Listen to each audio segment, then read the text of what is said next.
Hello, you're listening to Underscore, a show by the Chicago Graphic Design Club. I am your host, Christian Solorzano, and today I share my conversation with Jo-Nell Sieren, photographer, designer, educator, and founding director of Agency Columbia at Columbia College in Chicago. Jo-Nell studied photography at the School of Visual Arts in New York, where she learned, as she puts it, how to see, how light and dark fall on a subject, how to compose, how to pay attention, and that sensibility followed her into design, into the classroom, and into 15 years at Columbia College, Chicago, where she built Frank Magazine and eventually Agency Columbia, a student studio that put real clients in front of real students with real deadlines. In this conversation, we talk about what it takes to build confidence in students who doesn't believe in their work yet, why she believes her network is just as important as her portfolio, and what a cohort of her students, commuting hours, working multiple jobs, caring for siblings and children, taught her about resilience and showing up. We also spent time talking about why watercolor and why painting with her 11-year-old daughter is one of her favorite ways to turn her brain off. As always, if you enjoy conversations like these, I really appreciate your support when you leave us a rating wherever you listen. Thank you and enjoy the conversation. Welcome to our show. Thanks so much for having me. So we're recording this on a Friday, June 26th, and I can see in your space that it probably looks very gray outside as it does here in Oak Park. Yes. Yeah. Are you doing anything this upcoming week for 4th of July? Yes. So I do have to work a bit in the earlier part of the week, but we have vacation time. My daughter doesn't have any camps, so we're going to be in Door County, Wisconsin with family just for the week. That's generally what we do this time of year. Cool. And what are your favorite ways, or how do you typically, because I'm assuming you have probably a very demanding schedule with between teaching and also being a parent to an 11-year-old. How do you tend to practice? What do you do to decompress or to turn your mind off from your responsibilities as an adult? Oh, that's a great question. Yeah, honestly, I do Orange Theory Fitness. I'm a big fan of that and the whole interface and Orange Zone and all that. So I've been doing that for 3 years. And I do watercolor. So I'm not good at it by any means. I don't mean to say that, but I do enjoy that type of work, like just doing something very non-digital, if you creating that. And I do that a lot with my daughter, Ava, who's quite a good artist. She's 11 and she sits with me a lot, and we will do that, or it could be anything from a still life to characters or whatever, but I do enjoy that, and I enjoy that right now. And is there a subject matter that you enjoy painting? So actually, Mary Feuchter, who I know has been on the podcast before, she's a very good friend. She turned me on to these wonderful watercolors from San Francisco by a company called Case for Making. I'm a big fan of not only their watercolors because they're heavily pigmented, and I tend to like to layer and do what you're not supposed to do with watercolor, which is essentially try to make them like oil and overdo it on the shadows and things. But Ava and I, my daughter, we've taken some classes that are online through Case for Making, and we did a great one on Wayne Thiebold about cakes. And so oftentimes I feel like we're drawing or we're painting food or fruit or things like that. Yeah. Yeah. Yeah. There's definitely, sometimes I look at old paintings and it's like a still life, like a cornucopia. And there's something so beautiful about just things in their element existing. And it's like, here's just apples. Yes. No, really, I'm into that for sure. Yeah. And it is a nice contrast for a lot of the other ways that I feel like I have to think within my life. So I enjoy that quite a bit. I was in Denver the week before last for a conference, and I was trying to simplify the shapes of mountains as much as possible. So I had little sketchbooks full of that because it was an intense conference. So all those things can be all day, lots of being on with people. And so just sit in the hotel and just paint. And again, I don't do this well at all. I don't claim to do it well. I don't think it's important if I do it well or not, but I do enjoy it. Yeah, I was talking with someone earlier today, and we were discussing how we measure success or what qualifies as good. And I was mentioning how sometimes success basically could be whether you felt good doing it or not. Yeah. And I think that's important. Yeah, Yeah. 100%. Yep. Yeah. So your background is in photography. That's what you studied, right? And then that took you to UX, user experience design, which is what you mostly focus on today. And to me, even though photography and UX might seem like they're worlds apart, they both deal with the human experience and the realities of life.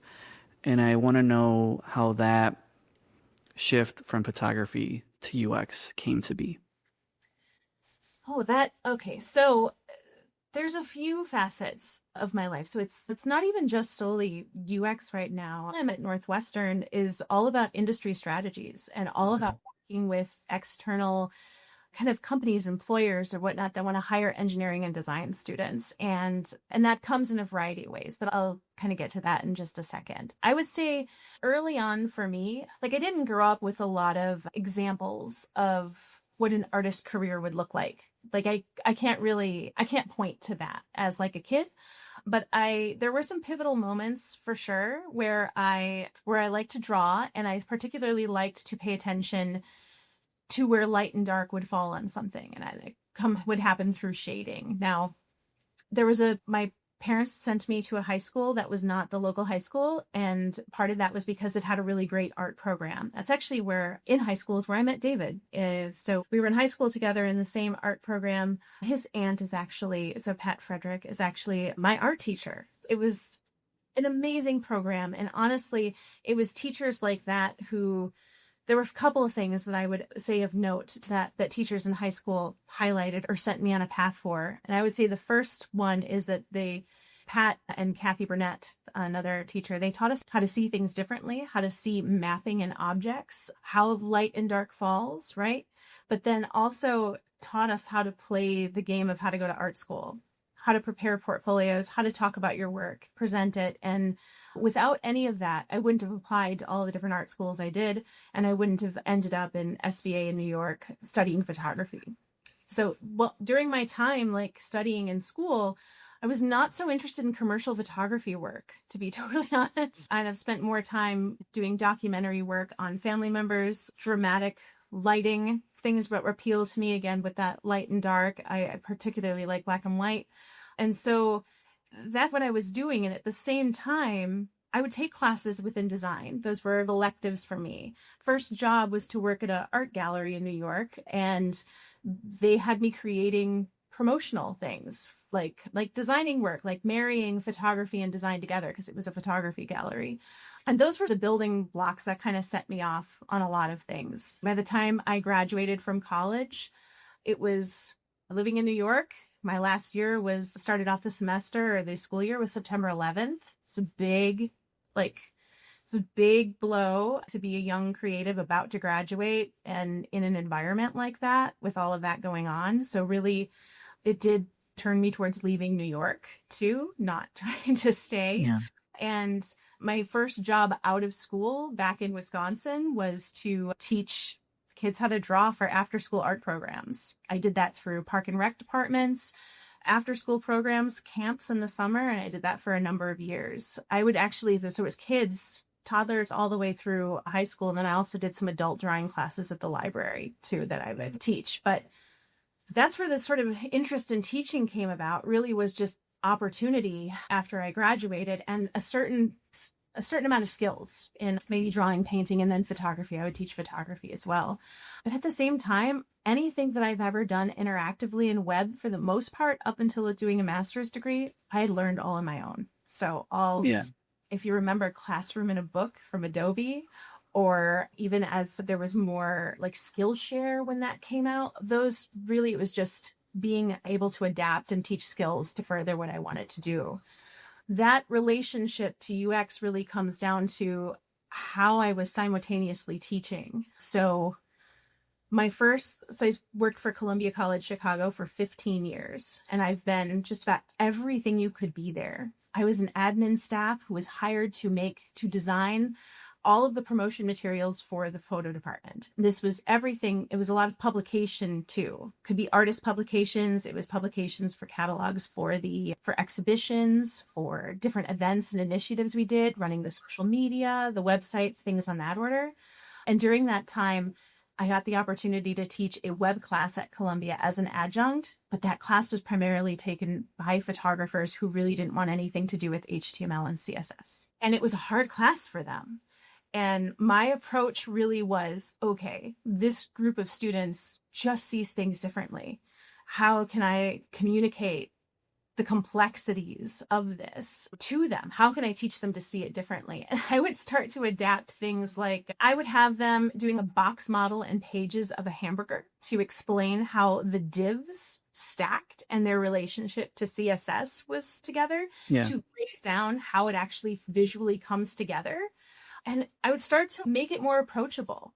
And honestly, that was the way in to user experience to me. I didn't exactly know that's what it was called, but I found that in many different ways in my career, I've just tried to take in research information, identify a problem for an audience, and try to communicate it as effectively as possible. Yeah.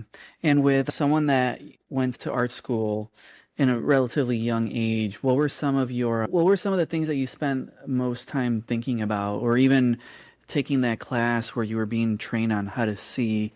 What was your eye naturally drawn to? I think other people might relate to this, that if you've had that special teacher who breaks through and actually once you see it the way that they're trying to instruct you, you can't unsee it. The way that I can view the world, the way that I can see beautiful light so quickly, right? Like in a scene, or compose something in my mind, like that really does come from learning that. And that's way back to high school. Honestly, that's everything to me. That approach and how I applied it just to when I want to make a photograph, all the way down to trying to explain to a student who is struggling to find a job as a designer, how to use sort of a design process, or to research and understand the studios and companies that are out there and look at how their storytelling is so that they can frame their storytelling, whether that's in the interview or just the portfolio, how they talk about and walk through their work. There takes a lot of effort, and it's hard to see at first. Sometimes when I was first certainly advising different majors within design or illustration or game or whatnot, they just needed to take a step to really understand the landscape of what was expected and how to communicate that they could do that, right? And something I'd run into a lot is just final glossy mocks with no process or examples of how we got there or the thinking that's in there. And that's just jumping to now, that's especially hard right now.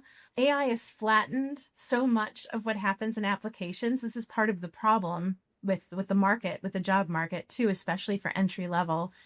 All these resumes look exactly the same because they're all perfect, because AI has created them to be perfect. So you're trying to find ways to differentiate yourself and tell stories about the work you do and make the impact. Yeah. And so I apply these same methods to all of it, like just seeing it in a new way. It's iterative in many ways. Yeah. And I can see some of that, those, like, for the photos that you post on your Instagram, they're always very intentionally composed, and there's always very dramatic light. And I can see some of that creative sensitivity come across through the things that you tend to post. Which I think, I know it's always, I always love when I see designers do photography, because sometimes to me their photography kind of shares with me a little bit of their inner world. It feels almost you're looking at, I don't know, a raw piece of them, in my opinion. Yeah, I mean, that's been the style that I gravitate towards, the things that get me excited and can be really moving and that I covet, books that I'll buy by photographers usually have, there's an emotional element to it that I respond to really well. And yeah, I think I don't do I don't make photographs really, and even I don't really make them and put them anywhere. You know what I mean? It's just turned into my little archive of images and things like that. But every once in a while, there'll be something that I might be included in, or that I could highlight. But for the most part, I just feel like I'm the only one who sees them, right? But yeah. Yeah. So you were at Columbia College and you're no longer there. While you were there, you did something that I would have people would talk about, and they would be like, "You got to hear about this thing that's happening at Columbia," and that was Agency Columbia. Yeah. And to me, I don't know too much about it other than what I read online and what other people have told me, but it's quite often that I also teach, and I have some students that I'm like, man, it would be so cool to get these awesome students and put them in a room together and have them work on real client projects and have them have expectations, have them have deadlines, and have them actually learn and execute. So can you talk a little bit about what inspired that and everything about it? Yeah. I guess it was, I'll first start just by identifying a class that I wrote when I was an adjunct called Frank Magazine. That's really where the start of this was. So around I guess it was 2012, 2013, somewhere in there, while working in the photography department. And I was working again in the more admin support sort of role with some amazing faculty and staff, really wonderful colleagues, supportive chair, who we were identifying that it was harder and harder to find ways to view student work, honestly, that just became down to individual portfolios. And there wasn't a collective way to say, here's students that are building different work, and not just in photography, also in design and journalism and whatnot. And so the idea came from, could we have a publication completely digital that would bring together different majors and let them lead the story development and go through the process of building sort of a kind of a custom digital experience. And this is at the time when some of that was really new too, to be honest. There wasn't as much as there is now. I'm even thinking of New York Times and their digital features, where you could find them all. I believe they were called specials at the time, and you could see the kind of content that they would curate and how they would actually be able to build a story, and how the interactive was part of that story, the way that you would go through the pieces. And that was what the start of it was. But I really, because academia can be so siloed, I really had to find good collaborators at the school to make that work. And this is something I always come back to too. And I just was telling my daughter this morning that you'd have to find the helpers, just like Mr. Rogers said. I feel like throughout my career, throughout my time, I always tried to find the helpers, and I just align with those people, the doers, because it was hard to get something like this to go and to get all different types of parts of the school on board, because there you have your departments, you're fragmented, and there's trying to be able to do that was tricky. But it happened, and I would have a team of anywhere from 9 to 14 that would come together each year, where I would lead them through a process of what are the pitches, what are the stories, how could these stories be interactive, what elements would add to them, what can we build that would make this be interesting, what kind of assets do we need to create. And it started with Adobe's digital publishing software had allowed you to be able to create things for specifically for the iPad or iOS or the iPhone, and you could send it off to the App Store and they'd be individual apps to create. And at the time we had a license for that, and then I had a developer license through Columbia. And so we were able to launch issues just to the App Store, which just meant only people downloading that app could read our magazine. But they would get that digital publication experience, and we'd go through the process. And around that time, I was also teaching publication design at Columbia, which was heavily print. But I started to work in how could we do the same content in a different way? What other assets could we use or need to make this? Could sound be included? Could there be a video component? What could happen to the type? Could it change or manipulate or something? And Frank Magazine ran for 13 issues. And we did the iPad version up until issue 6. I think starting with issue 7, it was 100% web-based. After that, these could be anything from custom builds that were really intricate and crazy. I think one of the issues is still available that way. Some of the other ones, depending on the kind of team I had, and if I had students who wanted to do any kind of programming or builds like that, then we would, if I didn't have that, we might do really customized Squarespace and try to build out of that. One case too, parts of it were just Figma prototypes, because you could link to them and it worked, but it was scrappy and amazing, honestly. So 13 issues like that with amazing partners. So one of the reasons why it really worked is there's professor in journalism, Sharon Bloyd-Peshkin, who back in 2013 was like, I will help you do this. And because I was full-time working and then just teaching at night, she would sometimes come to the evening classes and work with the students on fact-checking and things for the sort of journalism process there, which is amazing. Again, it's why that kind of took off. And it also helped bring in popularity for students who wanted to be a part of an experience like that. It's my interest in team development too, and how different creatives of different disciplines work together, which can sometimes go just really well and sometimes can have hiccups that you have to foster within that. After 13 teams like that, I really learned a lot of like how they would work together. Because of one of the Frank issues, there was another faculty member who had a project from an external organization called CPS Lives. And they brought it to me saying, could you do what you do with Frank, but could you do it on a project level? And this professor is Jay Wolke from photography. And I thought, yes, but I don't know that we could do this for academic credit. I feel like it would be best if they were interns, if they could be paid to do this project. Also, this particular project was a full custom build site, including the research, the design, the development. It was not going to work within a semester. It needed to be something different. It needed to work beyond academic constraints of the academic calendar. And I remember putting a pitch together for how I think it should be done, including the budget of roughly $40K, I think it was. And it was like, students have to be paid. We're going to need these sorts of resources to build it. I went through the timeline, never thinking that anybody would approve it.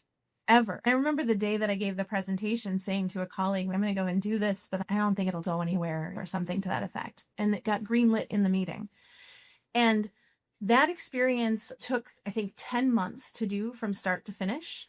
And it was investing in the students and their creative work to create. It was all the way from what should this very interactive site that has to tell lots of stories about how artists go into Chicago public schools and work with students in different ways. Sometimes that's through documenting and telling the story of that. And sometimes there's actual work that's created that the artists are doing and the students are doing. So there were just different ways to understand the storytelling. Then you had to be able to sort by zip code, by school. We needed an interactive map. And we needed to be able to update that interactive map very easily.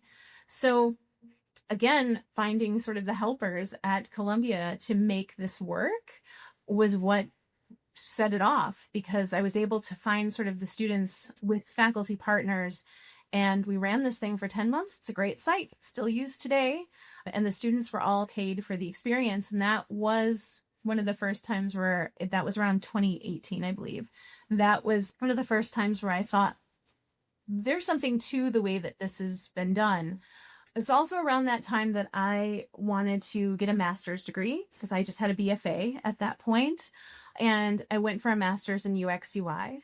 And I was focusing heavily on interface design and prototyping. And in the second year, I switched a bit to service design and really focusing on like, how do you design a studio that lives inside of academia? And I want it to be more than just, oh, it would be great if students could work on this project for a company. I really had to think about it in terms of all those questions.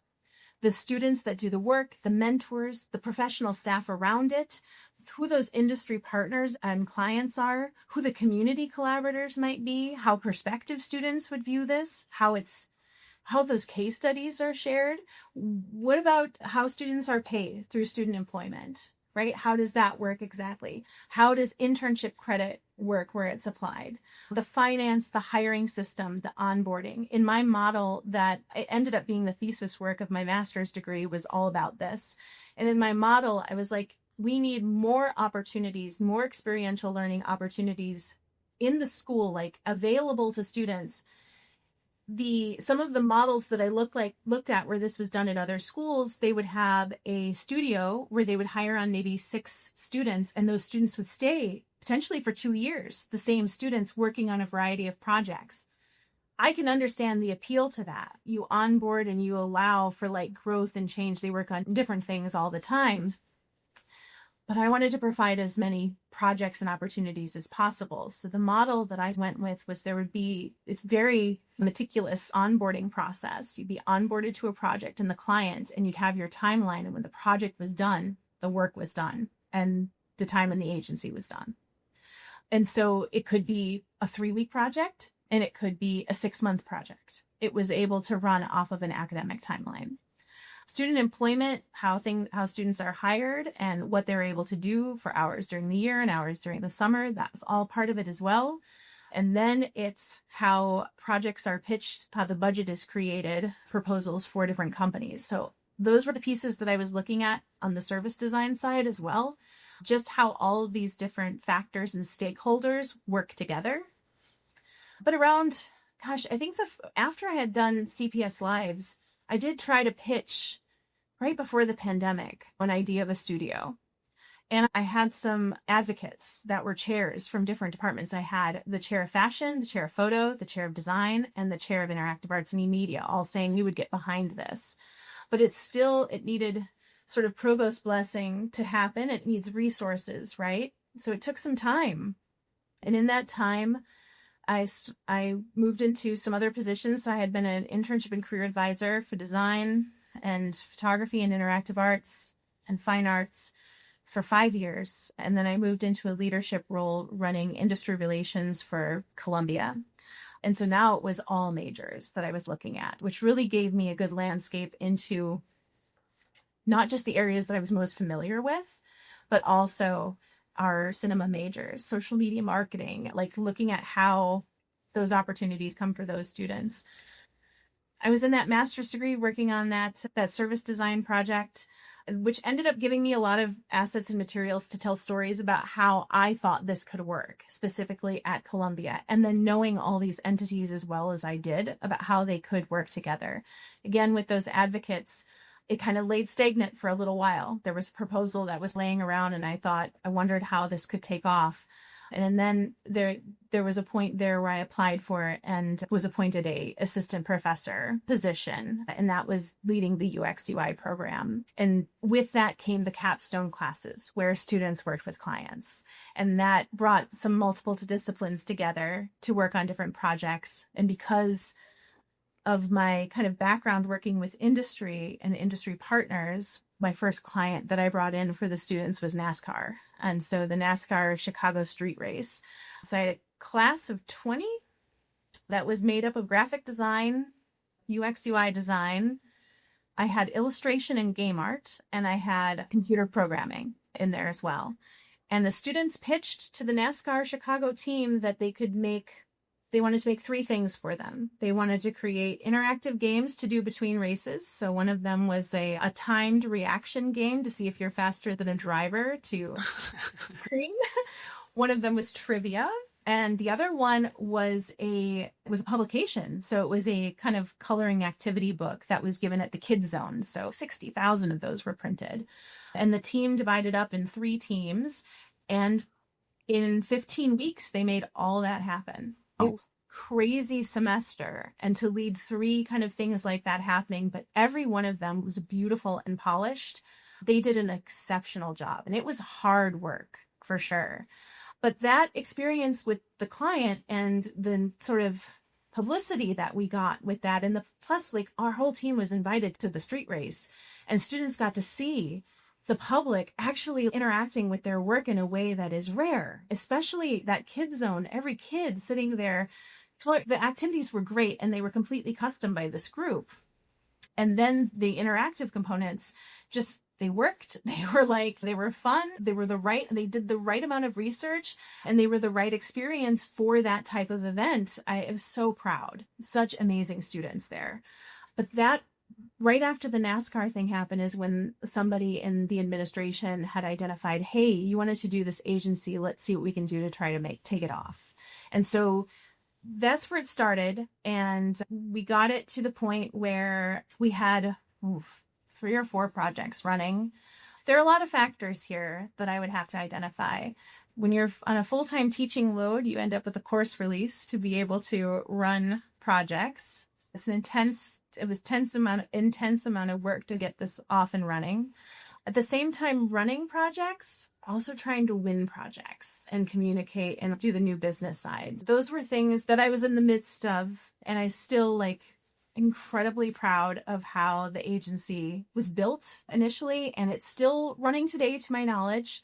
I ended up getting an opportunity at Northwestern that I could not say no to, that I was very excited to have. And so I had to depart, but I still see that there's iterations of the agency going, and it's again, I think that model is, especially in an art school, I think it's incredibly important. And I would say too, not that I don't think I mentioned this before, but when I was in grad school doing that research, I found most benchmark programs that were doing this in other schools, and I interviewed them, and I really learned a lot about how they're put together. It's a really sensitive structure to build and to work for the students, but it does also require resources around developing and building that new business. Yeah.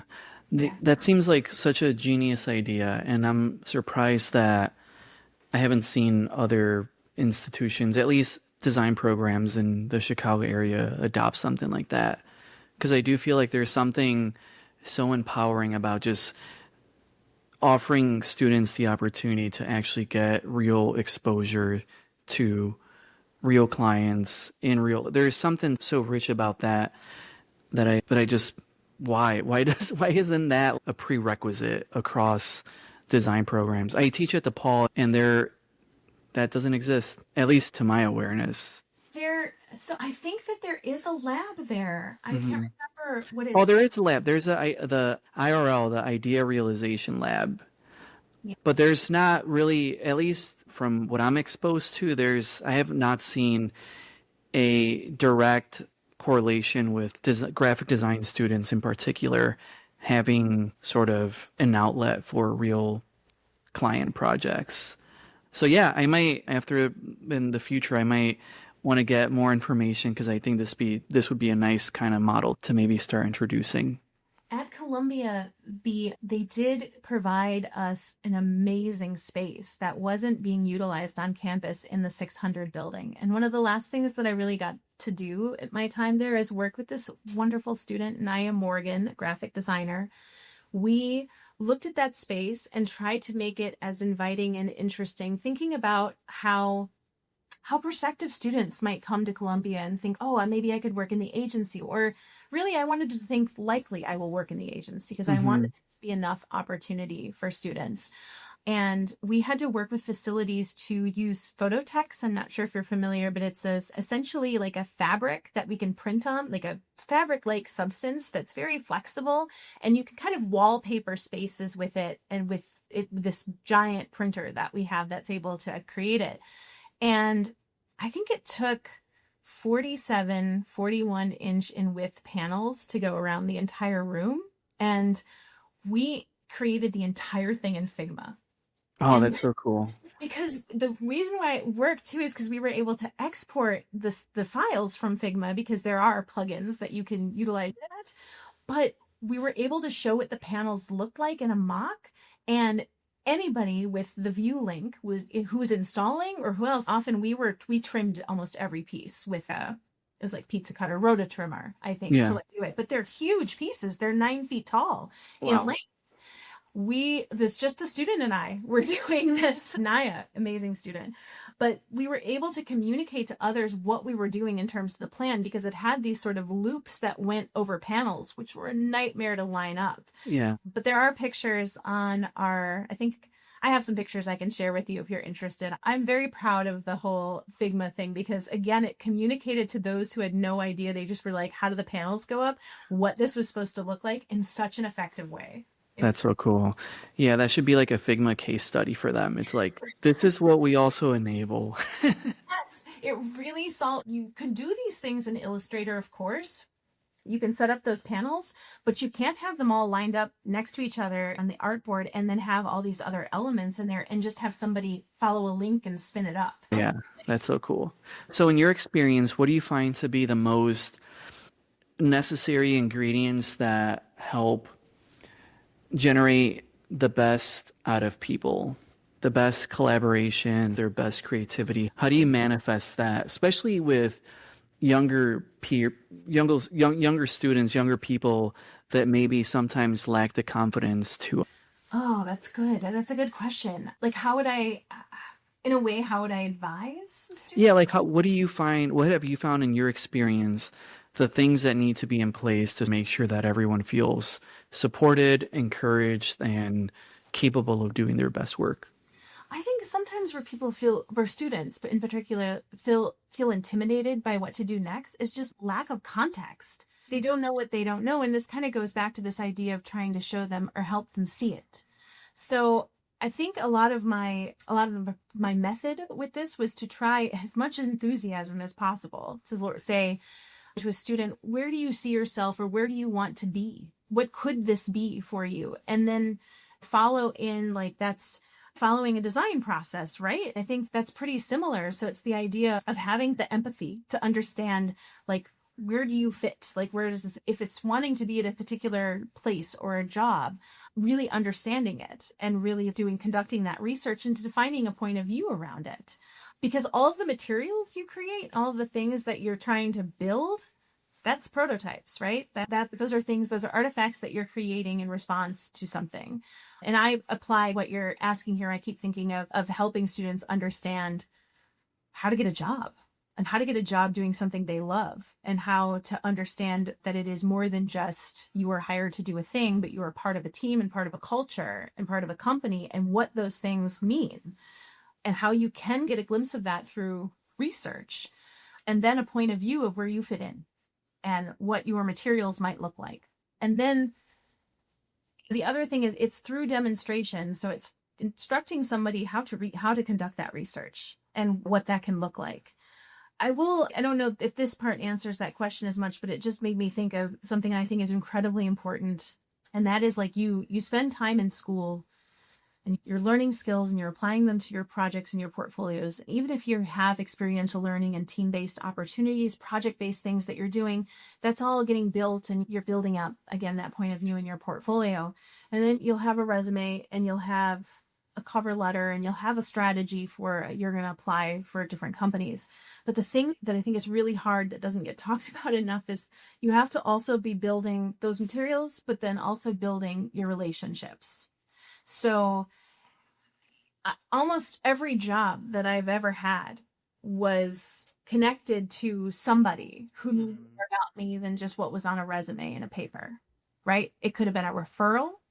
It could have been like just a highlight, a gentle look at this, or it could be somebody I know who came back to me. It ended up at Northwestern because Eric Friedman, who oversaw a career center at Columbia while I was working there, is working at Northwestern and told me about an opportunity. I was actually hired as a consultant initially and for some presentation design sort of work.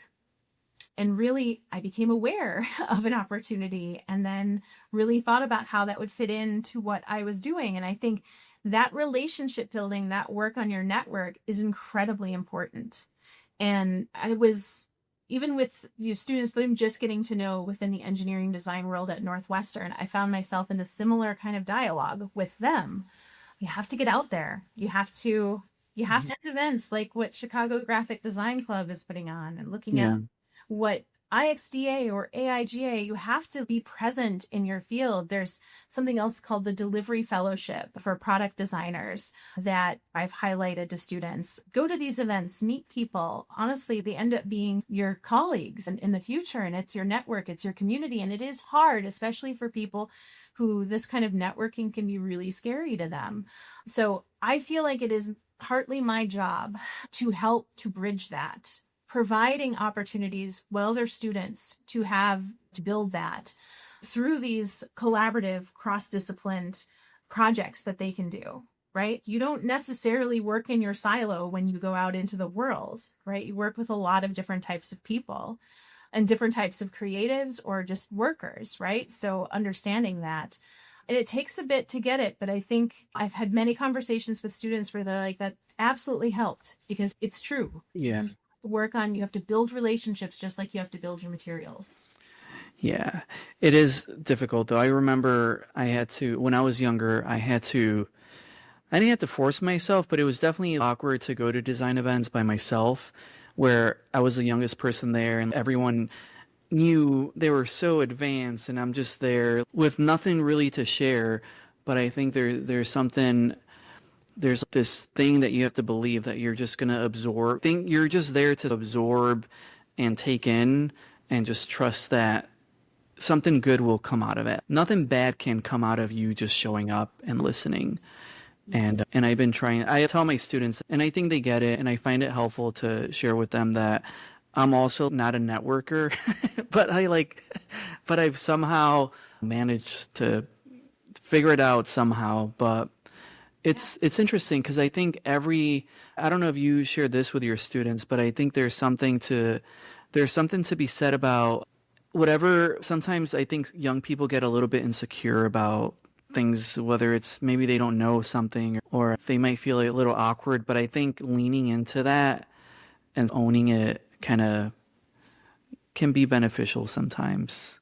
100%. I really do find that the design can go so many different ways. Yeah. And I've had students before that follow a very specific track and they feel like, I'm a designer, I should be focusing on, maybe it's print, maybe it's, I've got to make brand guidelines, I've got to make these or show evidence of that skill. And you can see that they do not like doing that. Yeah. Right? But there's other aspects that they do. Trying to encourage that exploration is pretty important. Yeah. And what has teaching taught you about yourself? Adaptability, for sure. I iterate everything. And when I was building coursework around digital design, interface design, team-based work, like how to teach students to be on a team. This was actually a big part of my master's program too. It deviated into this sort of leadership and project and design process that I really at first was like, I don't know, I didn't expect this so much, but it has been so useful for me. And it's been just this thing that I get really excited about. Just like anything else, I iterate and see what works and I try to adapt it. I can be a little bit like, I like to have lectures and slides and things really tight and ready to go, but I've created some flexibility for myself to be able to adapt things based on my audience of students or whatever that could end up being. It could even, like, I'm working with student organizations right now to plan roundtable events at Northwestern, right? And it's thinking about how we can adjust or iterate or change these to make it make more sense for whatever the needs are hiring right now. Yeah. That has taught me that I am somebody who really embraces change and I don't hold on to a lot of things either. I can easily scrap and go back and rewrite. And I really like that, actually. I get excited when I have a chance to take something that I've learned and adapt it and make it new. Yeah. That's what it's taught me for sure. And today, what's with the way the world is today, what do you feel is the most impactful way for design to respond to things? Like, how have you seen design shift and evolve with the demands that society places upon the world? Like, how does that Does that make sense? Yeah, I think it's a tough time now being Mhm. outside of education and hiring. It's just Yeah. a tough time to to be around. I guess one thing I will say too is I had many students my last semester teaching at Columbia that were very much impacted by ICE. And at a certain point, it's just, what are we doing here? How do we create this incredibly structured, rigid academic experience that begins and ends with grades? Like, how can we make this more flexible? And that is a little bit about what you're saying. I think that the design's impact or role and the way that it can play right now is having creative thinkers that can solve problems and know how to approach and work together to do. And I think I can apply that to so many different things. But when I think of the climate right now, and I think of just like how I've felt recently in my experiences and watching what's impacting others, that really does come to mind. Yeah. Yeah, there's yeah. And if you can change anything about higher ed or just education, and no one can say no to you, what's something that you would get rid of or create, or what would you change? That's tough because I don't know that it's specifically one thing. I think I really always had this dream of working in higher ed. I never really thought at a certain point that I would be able to be a faculty member, like a full-time faculty member. So that was a big deal for me. But I loved being around, especially creative and design schools. I loved being around the students and the faculty, the colleagues that I had at Columbia and the colleagues that I have at Northwestern. It's an amazing thing to be around those kinds of minds and be able to play a part in that. But higher ed's going through a lot right now. And I think anybody who's worked in there for a long time, and this is like my 16th year in higher ed, I've been all the things. I've been adjunct faculty, full-time faculty, admin staff, advising staff, leadership staff. Like there's all different components, and a student at the same time in some cases. I think I would change hierarchy around for sure. I think that there's some deep legacy in higher ed that you can get caught up on and can get in the mind and get in the way of innovative thinking. The hierarchy of I am this level, and so my ideas matter more than others is something I would remove if I could. Nice. Me too. Yeah, there's been so many instances where in life, you ask a question and people agree with your idea, but there's some rule in the system where it's like, we need to get it approved, or we don't do it like that. And you're just like, come on, this is supposed to be a place of creativity and design. How is it that there's an obstacle? And that really bugs me. Yeah, or it could just be like the person with the idea doesn't carry the rank Yeah. to have the idea, that their ideas don't mean enough for Yeah.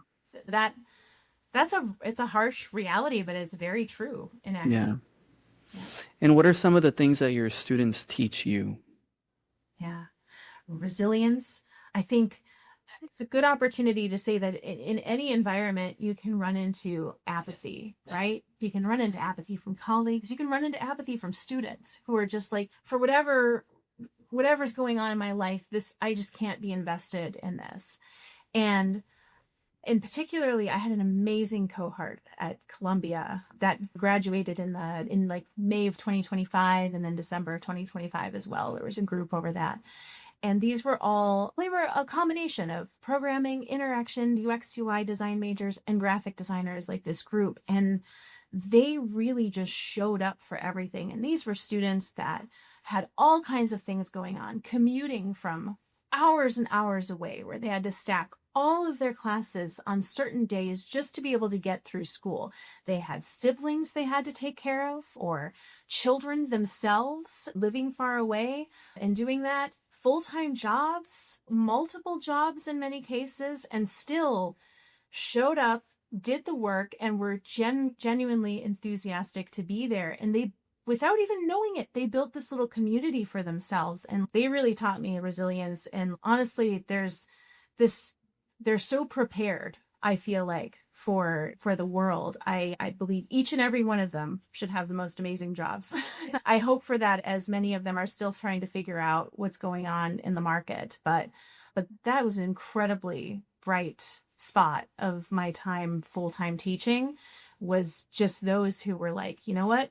You're showing up for me, which I really felt like I was doing for them. I'm going to show up for you. And they were just in it. Yeah. Yeah, I have some students like that as well that stack all their classes in one day. And my classes are always in the evening. So they're like, I've been here since 10 a.m. And I'm like, man, I don't think I could do that. And then also do homework and write papers, and we've all been there. I've done it, you've done it. But looking back, I'm like, how did I do that? Yeah, for sure. Even I was just talking to another amazing colleague at Northwestern who just completed the work for their PhD. They have children, they have a full-time job, and they've been at this for multiple years and now writing the sort of dissertation. But it is so much work. It is so much work. Even as I was completing the master's, I had a 5-year-old. I worked full-time. At the same time, I was on the board for AIGA. It was just like, Yeah. There's so much to do. There's so many things. There's so many ways to split yourself up. It can be such a wild time. I didn't have to do much of that as an undergrad, though. I was able to go to school. I could focus on school. I had work, I had internships, and I had jobs. But what I see the students that I've had go through to complete the work and complete the degree and really build beautiful quality work, I know that it's like all of their time is spent trying to keep up with all these different things. It's really hard. It's really hard for students right now. And tuition is so expensive, right? Mm-hmm. Kicked up quite a bit. And then, like I said, with Columbia being a commuter school, you'd have those students who would arrive for a 9 a.m. class and stay until their 10 p.m. class was over. And it's just, that's a long day. That's a lot to do. Yeah. So we're almost at time, but I just want to maybe spend a little time talking about Chicago. And you've been very active in the Chicago design community. You mentioned your involvement with AIGA Chicago and then also as an educator. But what do you think about Chicago? Obviously, you live here. Your your child goes to school here, and this is the city that you call home. And you talk about traveling to other places as well. But what about Chicago makes this a special place for you? And yeah. Full disclosure that I live in Evanston. Evanston, yes.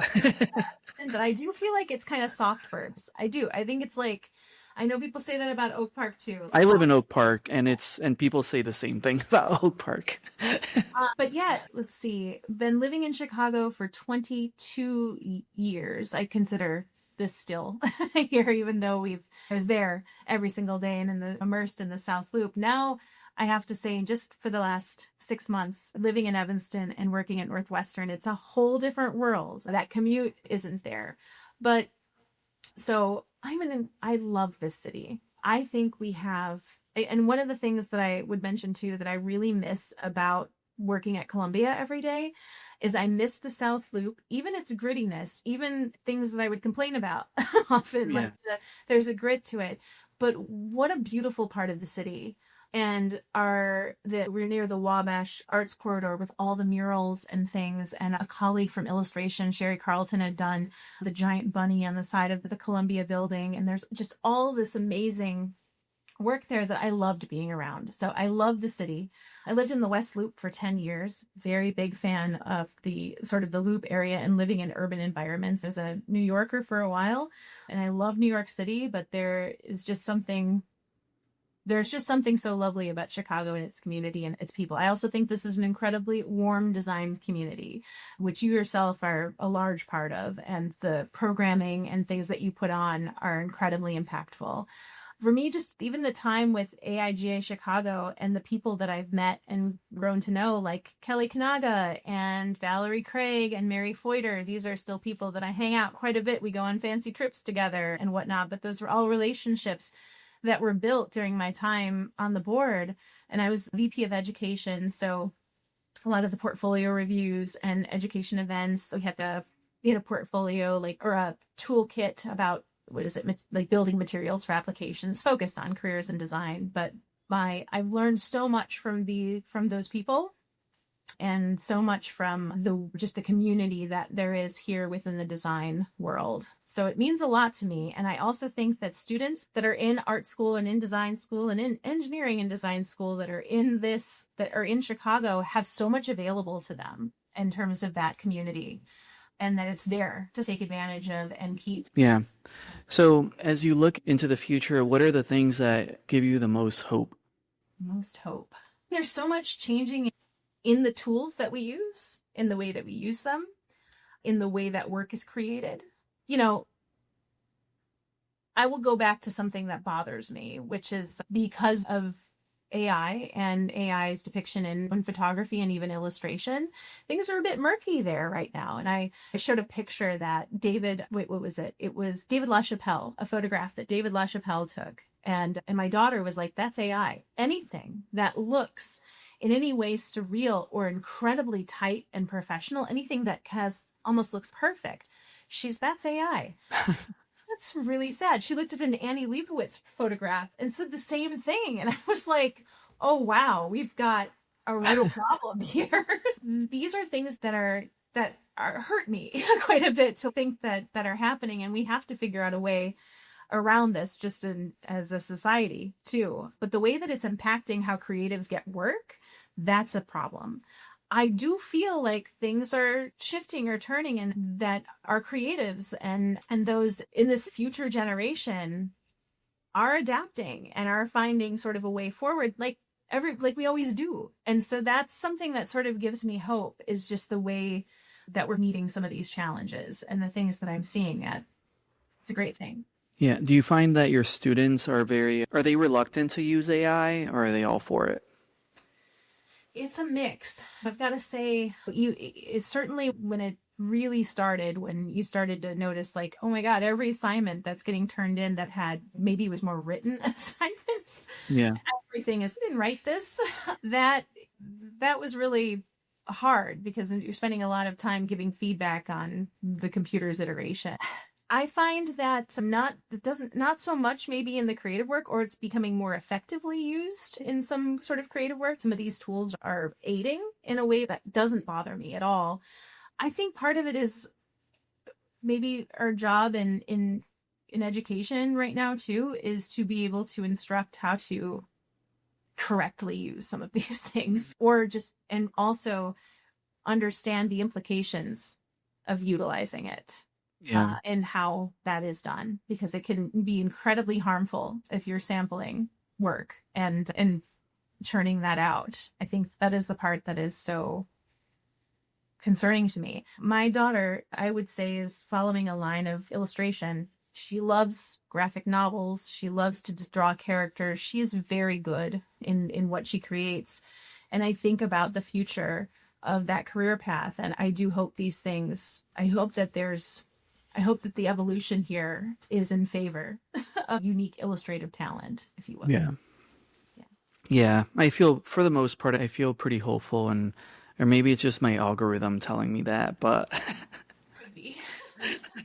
but there is, I don't know. I feel like there's a strong sense of people appreciating things that have the human hand and that come from the human soul. So I think maybe those things will become more bespoke and more highly appreciated than. I've been screenshotting on my phone. Every time I run into an AI ad, I screenshot it, and I've been documenting them. Just, I don't know why. I imagine that maybe in the future it'll be nice to look back at when AI was like doing this kind of stuff. Like when I feel like Will Smith eating spaghetti. I don't know if you've seen this, but that's the benchmark of AI's progression of like how realistic he can appear to be eating spaghetti. And in the beginning, it was like he had a bunch of fingers and his face was distorted.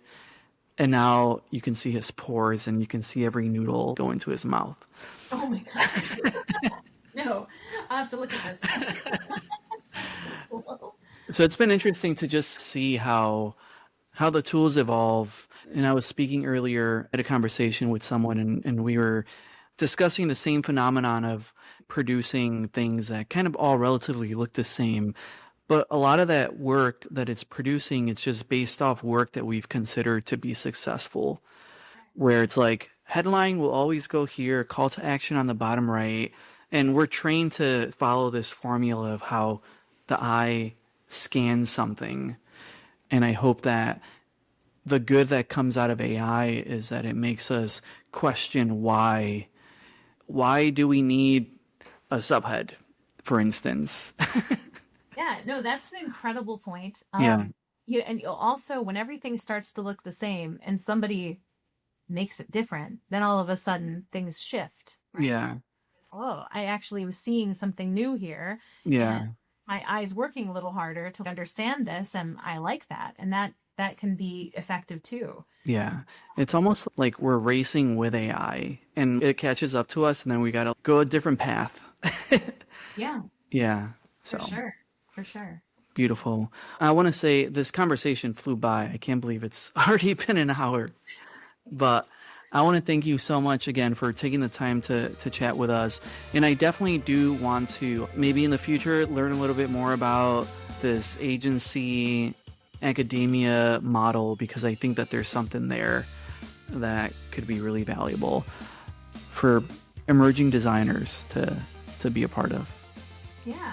Yeah. No, absolutely. And thank you so much for having me. I really appreciated the conversation.